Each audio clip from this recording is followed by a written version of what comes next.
শ্বশুরবাড়িতে গিয়ে খুব খিদে পেলো সন্ধ্যাবেলা। আমি বললাম কিছু খেতে দিন। বললো কি খাবে বাবু, এখানে ময়দা মাখছি আর এখানে মুড়ি আছে, যেটা ইচ্ছা খাও। আমি বললাম এসব খাবার আমি খাই না।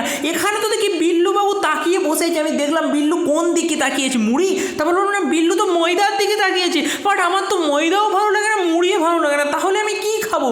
যখন বললাম খাবো না, দেখলাম আমাকে আর কেউ কিছু বললোই না, মুড়িকে ডিবায় ঢেলে দিল। তারপর বললো বাবু বিস্কুট খাবে, এই নাও বিস্কুট। আমি বললাম এ তো শক্ত বিস্কুট খাই না। বললো শক্ত কেন, তোমাকে মিক্সিয়ে ঢুকিয়ে গুঁড়া করে দেবো, তুমি গিলবে। আমি বললাম ঠিক আছে, আমাকে তাই মতো ব্যবস্থা করে দিন। এই বলে কতগুলো বিস্কুটকে মিক্সির ভিতরে বেশ ভালোভাবে ঢুকিয়ে সেগুলোকে মিক্স করে দিল, যাতে আমি ভালোভাবে গিলতে পারি। আসলে আমার মুখ তো খুব নরম, যাতে না লেগে যায়। তারপরে আমি বললাম ঠিক আছে, দেখো কোনো দানা যেন না থাকে, তাহলে কিন্তু আমি সবকে ফাবড়িয়ে ফেলে দেবো। তারপরে বেছে দিল যে না ঠিক আছে। তখন হঠাৎ করে বললাম দূর, আমার ভাল লাগছে না, একে খাবো না। এই বলে আমি দোকান থেকে 10 টাকার কুচো নিমকি খেয়ে রাতে ঘুমিয়ে গেলাম।